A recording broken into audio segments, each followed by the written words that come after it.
Halo teman-teman semua yang udah bergabung. Kak Andi Hertina ya, udah bergabung ya. Kak Fitriani Nani juga udah bergabung. Oke teman-teman, welcome back. Kembali lagi ke live aku ya. Kali ini kita seperti biasa bahas soal kebidanan lagi, ada 10 soal. Nah, video kali ini soal-soalnya lebih menarik lagi dari soal-soal yang semalam, teman-teman ya. Oke, jadi sambil menunggu teman-teman yang lain bergabung, kalian boleh di tap-tap lagi layarnya supaya aku semangat terus ngadain live-nya, teman-teman. Kemudian kalian juga boleh share link TikTok ini ya ke teman-teman kalian, bisa di sosial media ataupun di WhatsApp dan lain sebagainya, teman-teman. Oke, silakan di tap-tap layarnya biar aku makin semangat untuk ngadain live dan juga membahas soal-soal seru lainnya, teman-teman. Kak Yiz Marcel hadir. Ini Kak Yiz ini dari mana ya, kalau boleh tahu? Oke, teman-teman. Nah, ini kita masuk ya ke soal nomor 1 nih. Silakan dibaca dulu untuk soal nomor 1. Ini terkait HIV. Jadi tahun lalu ada beberapa orang yang dapat FR terkait HIV dari ibu ke anak, teman-teman. Nah, ini silahkan dibaca ya untuk soal nomor 1. Palembang hadir, siap Palembang, salam dari Batam ya. Hadir Kolaka, oke, semangat terus Kolaka. Hadir dari Aceh. Oke, ada yang dari Aceh juga ya nih. Sulawesi Selatan, Buton juga, Mandaling, Natal. Oke, siap teman-teman. Masih semangat ya ini untuk persiapan P3K-nya, teman-teman. Wajib semangat ya, karena kalau kalian malas-malasan, aku juga malas nanti ngadain live-nya. Oke, NTT hadir. Hadir Prabu Mulih Sumsel. Oke, siap. Sulbar hadir Kabupaten Majene. Hadir Riau. Oke, ada yang dari Riau juga nih. Kalau aku Kepulauan Riau. Ini kalau Riau berarti kalau kotanya Pekanbaru ya. Riaunya di mana nih Kak Rosinta? Atau Pekanbaru? Kak Fitri ini Palopo hadir, Kalsel, Cianjur, Pekanbaru Kak. Oke, siap. Kemudian hadir Surabaya, Banten, Prabu Muli, Depok. Waduh, ada juga dari Depok nih, Blitar. Jaksel, ada juga dari Jaksel ya, teman-teman ya. Oke. Nah, silakan dijawab dulu soal nomor 1, teman-teman ya. Silakan dijawab untuk soal nomor 1. Oke, ini kira-kira jawabannya apa ya? Sekarang udah 102 orang yang hadir. Siap, ini makin semangat ya. Makin mendekati ujian, makin semangat pastinya untuk persiapan. Jangan sampai kalah lagi ya, teman-teman. Semoga tahun ini itu bisa rezekinya kalian. Oke, kita lanjut ya ke soal nomor 1. Sukabumi, Sibolga. Oke, salam semua ya dari Batam. Aku kebetulan dari Batam, Kepulauan Riau, teman-teman. Oke, upaya pencegahan penularan HIV dan ibu ke anak yang komprehensif meliputi 4 pilar atau komponen yang dikenal sebagai PRONG, yaitu kecuali. Oke, jadi di dalam pencegahan PMCT ya teman-teman, yaitu pencegahan penularan HIV dari ibu ke anak, yaitu ada yang dikenal sebagai PRONG. Nah, itu PRONG tuh ada PRONG 1, PRONG 2, PRONG 3, dan PRONG 4, teman-teman. Nah, yang tidak termasuk dalam prong tersebut ya, itu apa jawabannya? Ini rata-rata jawabannya adalah yang E ya. Kak Ratna amin sudah 11 tahun honor. Oke, semoga tahun ini rezeki Kak Ratna dan teman-teman yang lainnya ya, teman-teman. Oke, ini silakan dijawab. Ini rata-rata jawab E, memang tahu atau nebak, teman-teman.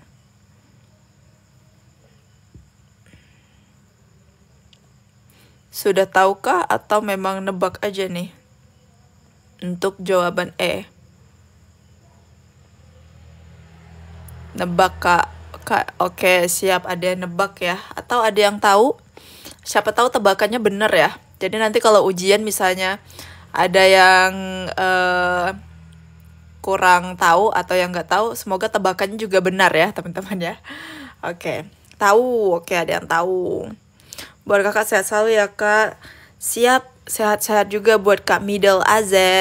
Nebak Kak Ralat, jawabannya karena ditanya ternyata kecuali. Nah, jadi teman-teman ya, bacalah soal itu seteliti mungkin nanti saat ujian. Jangan karena kekejar waktu, keburu waktu, jadi acak-acakan baca soalnya, jadi nggak teliti. Itu sayang banget, harusnya kita sebenarnya tahu jawabannya ya, tapi karena ya tidak kurang teliti jadi salah yang kita pilih. Nah, jadi yang di sini yang tidak termasuk dalam prong tersebut itu adalah yang E ya, jawabannya yang E. Karena apa? Ini ada kata kecuali. Tidak melakukan hubungan seks. Oke, jadi ada prong 1, prong 2, prong 3, prong 4. Nanti materinya aku share lagi di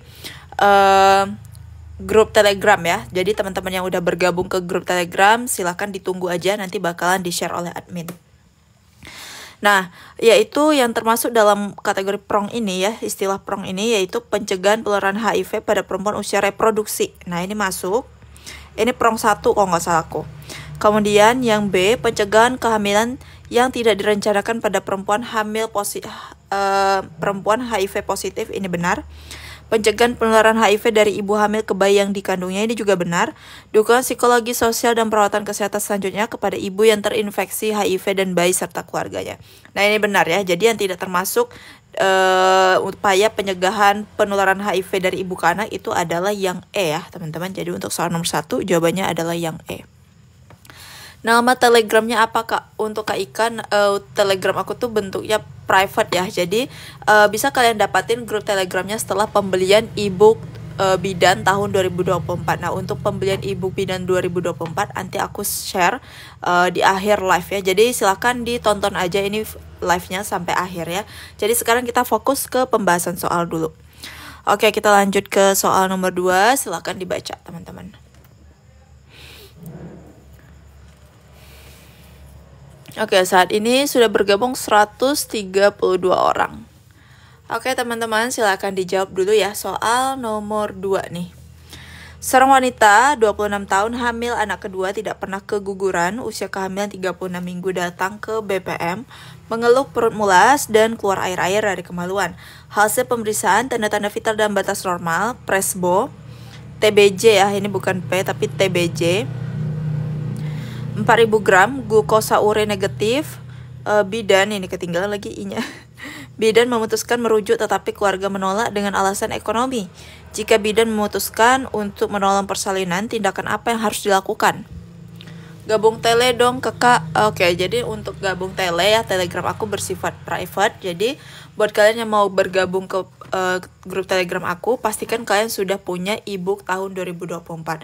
Nah, jadi setiap pembelian ebook 2024 nanti bakalan admin masukin ke dalam grup telegramnya teman-teman. Oke, ini jawabannya apa nih? Yang A, melakukan inform consent, B, melakukan konseling kebidanan, C, melibatkan keluarga sama tindakan, D, membuat surat pernyataan penolakan rujukan, yang E, mempersiapkan peralatan pertolongan persalinan. Nah, yang jelas salah itu adalah yang E ya, karena ini kan Presbo ya teman-teman. Kemudian kalau Presbo ini datang ke BPM, itu tidak boleh kita tolong karena dalam bentuk persalinan patologis ya. Kecuali ini kalau dia datang udah buka lengkap ya, mau nggak mau ya teman-teman. Nah, tapi di sini dia belum buka lengkap nih ya. Kemudian bidan memutuskan untuk merujuk, tapi keluarganya menolak rujuk ya dengan alasan apa? Ekonomi. Nah, maka di sini bidan memutuskan jadi untuk menolong persalinan tersebut. Tapi sebelum menolong, supaya kita tidak dituntut ya, tindakan yang harus kita lakukan itu adalah membuat surat pernyataan penolakan rujukan. Nah, jadi sini ada buktinya nih bahwa keluarga ataupun suami pasien itu menolak rencana rujuk ya dari bidan karena apa? Di sini kan udah ada nih indikasi rujuknya yaitu Presbo, teman-teman. Tapi keluarga malah menolak. Makanya perlu kita lampirkan atau kita buat surat pernyataan sebagai bukti bahwa keluarga pasien tersebut sudah menolak rujukan ya teman-teman. Berarti di sini dengan catatan kita kan sudah melakukan rencana tindak lanjut yaitu rujukan, tapi sayangnya malah ditolak oleh keluarga teman-teman. Nah, jadi untuk soal nomor 2 jawabannya adalah yang D. Oke, kita lanjut lagi ke soal nomor 3 ya. Nah, ini soal nomor 3. Silakan dibaca lagi untuk soal nomor 3 teman-teman. Saat ini yang udah bergabung 175 orang. Wow, jadi 175 orang nih lagi berjuang banget dengan P3K ya teman-teman. Gabung tele dong Kak, gimana caranya? Nanti di akhir live aku kasih tahu ya. Silakan dikerjain dulu soalnya, fokus dulu ke pembahasan soal. Nanti setelah selesai baru aku kasih tahu gimana caranya. Oke, jadi silakan ditonton live-nya sampai akhir ya teman-teman ya. Nah, ini dia soal nomor 3. Seorang bidan melakukan pemasangan IUD. Setelah alat didekontaminasi, maka alat harus di DTT. Disinfeksi tingkat tinggi ya teman-teman. Metode yang dipilih dengan cara merebus. Oke, jadi DTT itu ada banyak macam ya. Ada yang direbus salah satunya ya. Nah, apa langkah yang benar dalam melaksanakan metode tersebut? Ini maksudnya langkah yang benar dalam menggunakan metode atau cara merebus teman-teman. Silakan dibaca. Yang A, dapat disimpan dalam waktu 1 bulan. B, waktu dihitung mulai saat keluarnya uap. C, jangan menambah apapun ke dalam air mendidih. D, kecilkan api sehingga proses berjalan sempurna. E, keringkan semua alat sebelum proses DTT dimulai. Silakan dijawab untuk soal nomor 3. Oke, jadi untuk nomor 3 nih aku lihat jawabannya nggak ada yang utuh ya. Ada yang E, ada yang A, ada yang C, ada yang B ya teman-teman ya. Kita lihat nanti jawabannya yang mana yang benar. Oke, sambil kalian menjawab ini, sediakan juga kertas teman-teman untuk menghitung kalian tuh benar berapa, salah berapa. Ya, jadi setidaknya ada gambaran lah nih, kira-kira kalian udah bisa jawab berapa soal. Kemudian kalau misalnya masih banyak salahnya bisa jadi bahan evaluasi ya, seperti itu.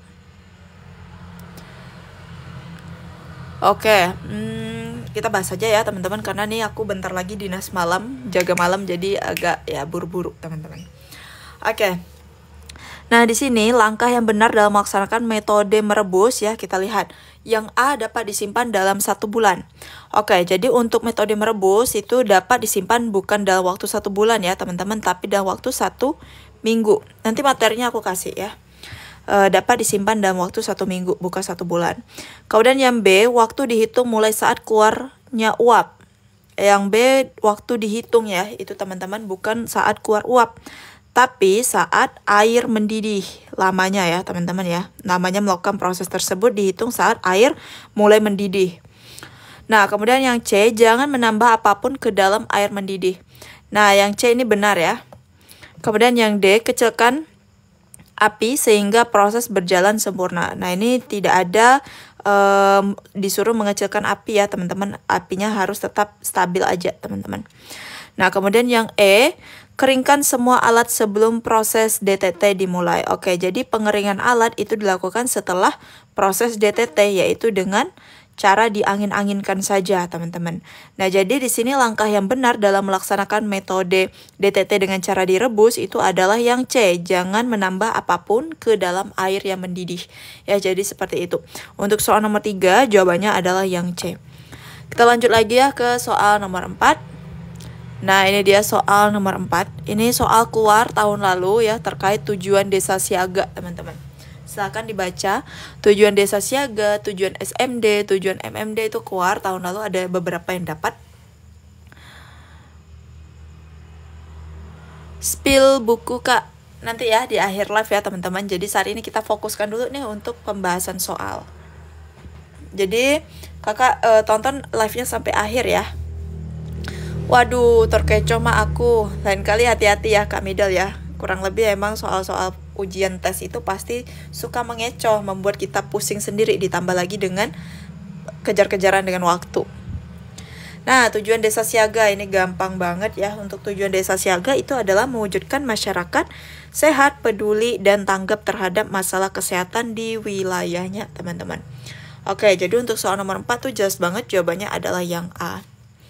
Kita lanjut lagi ke soal nomor 5. Thank you Kak Saryunita atas mawarnya. Nah, ini silahkan nomor 5. Berdasarkan pernyataan di atas, yang merupakan ciri pokok desa siaga adalah thank you Kak Smile telah mengirimkan mawar 1 biji ya. Thank you. Berdasarkan pernyataan di atas, yang merupakan ciri pokok desa siaga adalah, oke, silahkan dijawab nih untuk soal nomor 5. 1. Minimal memiliki pos kesehatan desa. 2. Memiliki sistem gawat darurat berbasis klinis.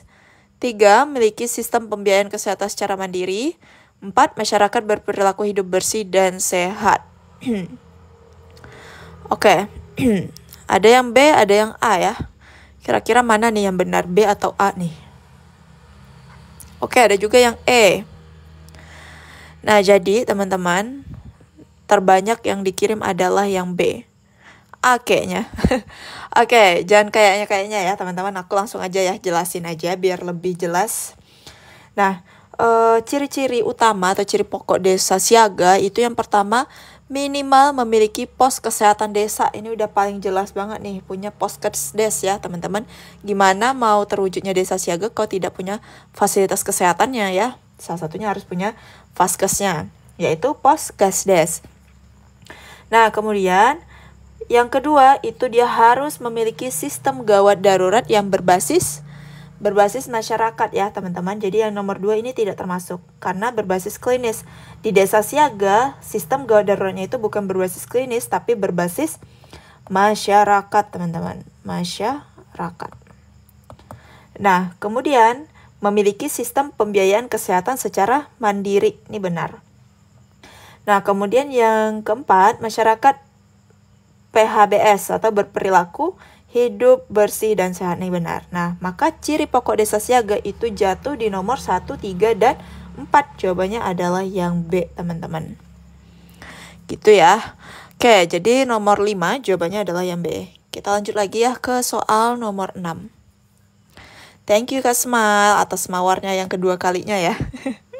Thank you. Oke, ini soal nomor 6. Silahkan dibaca, teman-teman. Seorang anak usia 18 bulan datang ke posyandu dengan berat badan tidak naik selama 2 bulan.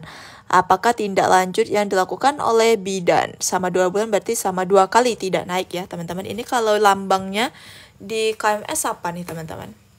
Lambangnya di kohor bayi apa nih kira-kira? Bayi balita ya. Kira-kira apa nih lambangnya?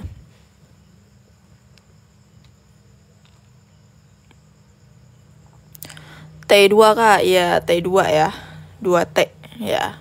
Kalau T aja itu artinya turun berat badannya ya. Tapi kalau 2T atau T2 ya, aku lupa 2T ya kalau nggak salah aku. Itu kenaikan, tidak terjadi kenaikan selama 2 kali. Ya bisa jadi 2 bulan lah ya, teman-teman kan harus nimbang itu tiap bulan. Nah, apa tindak lanjutnya? Ya ini tuh ada materinya. Ya nanti deh aku share di grup ya, ditungguin aja teman-teman, nanti aku terusin ke admin. Nah, yaitu dengan tindak lanjutnya pemberian makanan tambahan ya untuk balita tersebut. Jadi perlu diperhatikan lagi nih apakah nutrisi gizinya sudah seimbang atau belum, apakah proteinnya, lemaknya, karbohidrat, segala macam mineral, vitamin itu sudah terpenuhi secara cukup ya teman-teman. Jadi maka dilakukanlah pemberian makanan tambahan seperti itu teman-teman. Jadi untuk soal nomor 6 ya jawabannya adalah yang A nih. Nah tapi kalau misalnya ada penyakit penyulit lainnya ya, sudah 2 bulan gak naik berat badannya, kemudian ternyata ada tambahan penyakit penyerta ya, baru kita boleh rujuk nih ke rumah sakit teman-teman. Gitu. Jadi untuk soal nomor 6 ya jawabannya adalah yang A. Oke, kita next ke soal nomor 7. Nah ini dia soal nomor 7, ini aku agak buru-buru ya teman-teman, agak cepat. Karena aku dinas malam nih, takut telat. Oke, kita soal nomor 7. Bidan menemukan 1 orang anak dengan berat badan dalam kondisi terputus-putus. Apakah rencana tindak lanjut bidan dalam kasus ini? Ini yang terputus-putus maksudnya garis ya teman-teman ya. Garis di KMS-nya itu terputus-putus. Kira-kira rencana tindak lanjutnya, RTL-nya apa teman-teman? Kondisi dengan terputus-putus itu artinya apa ya? Ada yang tahu nggak arti terputus-putus teman-teman? Berat badan dalam kondisi terputus-putus itu maksudnya apa? Ada yang tahu nggak? Tidak nimbang ya, benar. Jadi dia tidak rajin menimbang ya teman-teman ya, tidak rajin menimbang. Ya, jadi harusnya kan setiap bulan ya biar garisnya itu lurus gitu teman-teman. Entah itu naik atau turun atau lurus garisnya. Tapi karena ini dia jarang nimbang ya, misalnya dia nimbang usia 18 bulan. Nah, nanti dia nimbang kemudian tanggal 21 bulan. Umur 21 bulan. Nah, awalnya titiknya di sini, jadi di sini lagi. Nah, yang di usia 19 dan 20 itu kan nggak ada, berarti putus ya teman-teman. Jadi kita nggak bisa nih tarik garisnya seperti itu. Nah, maka tindak lanjutnya itu jelas banget adalah yang E ya. pendekatan untuk meningkatkan kehadiran ke posyandu seperti itu. Supaya orang tuanya mau lebih sering ke posyandu untuk apa? Memantau pertumbuhan dan perkembangan si bayi, terutama di berat badannya, teman-teman. Oke, jadi untuk soal nomor 7 ya, jawabannya adalah yang E. Next, kita lanjut lagi ke soal nomor 8. Nah, ini terkait imunisasi MR. Ini tahun lalu P3K ujian ada yang keluar. Teman-teman yang alumni ujian tahun lalu ada yang dapat nggak nih terkait imunisasi MR? Coba dong boleh komen-komen di kolom komentar. Ada yang dapat terkait imunisasi MR?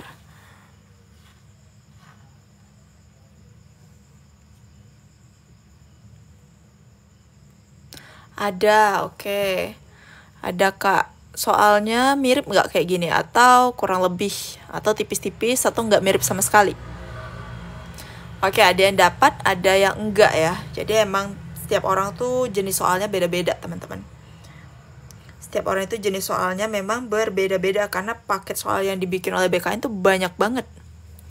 Kakak masuk kerja malam ya? Iya, jam 9 shift aku guys. Jadi jam 8.30 harus udah beres, sudah OTW ke sana.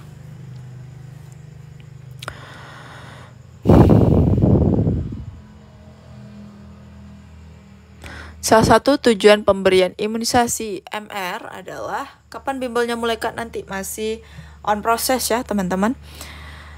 Yang A, menurunkan angka kematian bayi. B, menurunkan angka kesakitan bayi. C, mencegah efek teratogenik infeksi rubella selama periode prakonsepsi.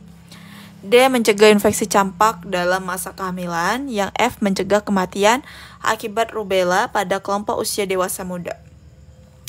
Nah, efek teratogenik ada yang tahu nggak? Efek teratogenik itu apa ya artinya? Baru bergabung, oke siap, nggak apa-apa Kak.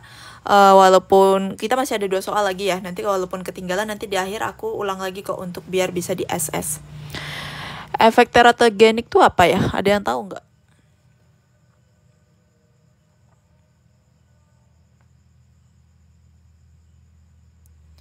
Efek teratogenik.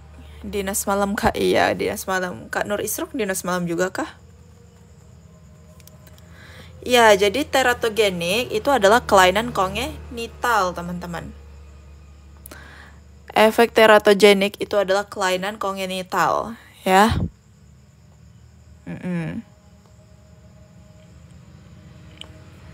Nah, salah satu tujuan pemberian imunisasi MR ya, itu adalah untuk mencegah efek teratogenik infeksi rubella sama periode prakonsepsi, teman-teman. Nah, jadi di sini ya kita tujuan pemberian imunisasi untuk mencegah efek terjadinya kelainan kongenital akibat dari infeksi rubella ya selama periode prakonsepsi. Makanya perlu diberikan anak-anak itu MR ya, supaya nanti terutama pada perempuan ya teman-teman, supaya nanti pas dia udah remaja, dia nikah, dia hamil, itu anak yang dikandungkannya selanjutnya itu tidak terjadi kelainan kongenital, teman-teman. Seperti itu, akibat dari infeksinya rubella. Jadi untuk soal nomor 8 jawabannya adalah yang C. Gitu ya. Jadi soal nomor 8 jawabannya adalah yang C. Kita lanjut lagi ke soal nomor 9. Prakonsepsi maksudnya gimana Kak? Sebelum terjadinya kehamilan, teman-teman ya. Konsepsi itu kan artinya pembuahan. Kak, nanti bisa direkam video live ya, live dikirim ke Telegram. Nanti rekaman live Telegram, nanti rekaman live TikToknya aku upload ke YouTube, teman-teman. Nah, ini silakan dijawab untuk soal nomor 9 ya. Pernyataan yang benar mengenai pemberian vaksin MR adalah. Nah, mana nih kira-kira pernyataan yang benar mengenai pemberian vaksin MR? C. Oke, MR atau rubella ya, rubella campak, teman-teman. Rata-rata jawabannya C ya. Kita lihat nih nanti benar nggak. Yang A, vaksin dapat bertahan hingga 24 jam setelah dilarutkan. Yang A itu benar nggak, teman-teman? YouTube kakak apa namanya? YouTube aku namanya Aulia Sakinah Putri. Jadi tinggal di search aja di YouTube. Itu ketik aja Aulia Sakinah Putri, nanti keluar tuh. Oke, jadi vaksin ya pada MR itu setelah dilarutkan hanya bertahan selama 6 jam. Hanya bertahan selama 6 jam ya, bukan 24 jam. Ini vaksin setelah dilarutkan ya. Kemudian satu vaksin dapat digunakan untuk 1 kali suntikan. Ini tidak benar ya teman-teman ya. Kemudian yang C, vaksin disuntikan secara subkutan atau SC. Nah, vaksin MR ini itu bisa secara IM dan juga secara SC atau subkutan teman-teman. Nah, kemudian yang D, vaksin harus disimpan dalam keadaan beku. Vaksin itu tidak boleh disimpan dalam keadaan beku ya, karena dia bisa rusak. Kalau udah rusak tidak bisa dipakai teman-teman. Nah, jadi vaksin MR ini adalah vaksin yang virusnya itu aktif tapi hanya dilemahkan ya. Virusnya itu masih aktif cuman dilemahin aja. Kayak gitu. Nah, kalau yang E, vaksin dilarutkan dengan Aquades. Oke, jadi pelarut vaksin itu harus sesuai dengan pelarut yang dari produksinya sendiri ya. Jadi tidak terpisahkan ya, jadi nggak sembarang aja pakai larutan Aquades atau NaCl ya teman-teman, tapi udah ada pelarutnya seperti itu. Oke, jadi untuk soal nomor 9 jawabannya adalah yang C teman-teman. Kita lanjut ke soal nomor 10. Nah, ini soal yang terakhir, silakan dijawab teman-teman untuk soal yang terakhir. Nama di telegramnya apa kak? Nanti ya di akhir ini ya, setelah ini aku bahas gimana caranya untuk gabung ke grup telegram aku. Oke, ini soal nomor 10, silakan dibaca. Seorang anak usia 2 tahun datang ke posyandu untuk mendapatkan imunisasi MR. Ibu mengatakan bahwa anak saat ini sedang pilek tetapi tidak batuk dan demam. Saat dilakukan pemeriksaan didapatkan suhu 37,5 Celcius, nadi 82 kali per menit. Apakah yang selanjutnya dilakukan oleh bidan? Oke teman-teman, ini adalah soal SKB aku plek-ketiplek mirip banget. Ini soal SKB bidan aku ya waktu CPNS tahun 2021 kemarin. Nah, udah lama banget tapi aku masih ingat ya untuk soal ini. Nah, oke, ada yang jawab A, ada yang jawab B. Jadi di sini dia mau suntik rubella ya, imunisasi MR rubella. Nah, tapi saat ini dia masih sedang pilek tapi tidak batuk dan juga demam. Nah, di sini suhunya itu 37,5 ya, masih normal teman-teman. Oke, jadi ya teman-teman, ini apakah boleh dilakukan imunisasi? Rekomendasi dari IDAI, yaitu Ikatan Dokter Anak Indonesia, teman-teman, itu tetap bisa diberikan imunisasi MR ya. Kenapa? Karena dia hanya pilek biasa, kecuali ini ada dia penyakit lain ya teman-teman ya, penyakit lain genetik ataupun lagi terapi ya teman-teman, itu boleh ditunda dulu pemberian imunisasi MR-nya. Kemudian selain itu yang bisa ditunda adalah dengan kondisi yang memberat ya, misalnya demamnya itu lebih dari 38,5 derajat Celcius, suhunya itu boleh ditunda dulu imunisasi MR-nya. Nah, ya, seperti itu anak-anak TB ya teman-teman. Nah, jadi untuk soal nomor 10 ya, jawaban yang tepat itu adalah yang A, tetap bisa diberikan imunisasi MR teman-teman. Jadi untuk soal ini jawabannya adalah yang A. Makasih Kak ilmunya, sama-sama Kak Witrinelti, semoga sukses terus ya untuk tahun ini. PGM, oke. Nah, jadi buat kalian tadi yang nanya gimana cara untuk bergabung ke grup telegramnya teman-teman. Jadi buat kalian yang mau bergabung ke grup telegramnya teman-teman, kalian silakan follow akun lolosnya ASN ya teman-teman, akun Instagramnya lolos ASN. Kemudian kalian silakan untuk untuk bergabung ke grup telegram itu khusus untuk pembelian ebook tahun 2024 teman-teman. Nah, jadi buat kalian yang udah beli atau order ebook tahun 2024 itu bisa langsung masuk ke grup telegram. Nah, caranya gimana? Kalian tinggal klik aja link WhatsApp admin di sini ya. Dan lagi-lagi malam ini khusus live ini ya, berakhir nanti sampai jam 12 malam, itu aku kasih potongan diskon sebesar 10.000. Jadi harga normal 120.000, kalian cukup bayar 110.000 aja teman-teman. Jadi cukup bayar 110.000 aja, kalian udah dapetin ebook tahun 2024 dan juga grup telegramnya. Ebook 2024 itu isinya adalah soal bidan, kemudian manajerial, sosiokultural, dan juga wawancara teman-teman. Kemudian pembahasannya juga secara video teman-teman ya, semua pembahasan full dengan video. Selain itu kalian bisa juga masuk ke dalam grup telegram. Grup telegram itu isinya ada apa aja? Ada pembahasan kuis setiap hari ya, mulai hari Senin sampai dengan Sabtu. Pembahasannya juga menggunakan video ya. Selain itu kalian bisa dapetin materi-materi yang berkaitan dengan ujian P3K, teman-teman. Dan grupnya itu sampai kapan? Sampai kalian selesai ujian. Nah, misalnya kalian selesai ujian bulan 12, sampai bulan 12 juga lah kita berakhir di grup Telegram tersebut. Jadi ini investasi banget ya, 110.000 kalian udah bisa dapetin ebook tahun 2024 dan juga grup Telegram yang unlimited sampai kalian lulus, teman-teman, sampai kalian selesai ujiannya. Ya, seperti itu. Jadi silahkan di order karena nanti kalau udah lewat dari jam 12 malam harga kembali normal yaitu menjadi 120.000 ya, teman-teman. Oke, jadi untuk ini ya, kalian tinggal follow dulu akun IG Lolos ASN, kemudian tinggal klik link WhatsApp admin di sini ya, teman-teman ya. Oke, caranya gampang banget ya untuk gabung ke grup Telegram. Nah, jadi ini seperti investasi kalian lah sebesar 110.000, teman-teman. Oke, kita kembali lagi ke yang tadi tuh, kira-kira ada mau screenshot nggak? Kalau nggak ada, aku tutup aja nih live-nya. Oke, ini soal nomor 10 buat tadi kalian yang ketinggalan ya. Ini soal nomor 10, silahkan di screenshot. Soal nomor 2, soal nomor 9 ya, teman-teman. Jadi silahkan aja di WhatsApp nomor adminnya, nanti admin bakalan balas satu persatu. Jadi mohon bersabar ya, teman-teman ya. Admin bakalan balas dari yang terbawah. Nah, ini soal nomor 8. Soal nomor 7. Mau Kak? Oke, Kak Destri kalau mau langsung aja di chat link WhatsApp adminnya ya. Ini nomor 6, kemudian nomor 5, kemudian nomor 4, kemudian nomor 3, nomor 2, dan nomor 1, teman-teman.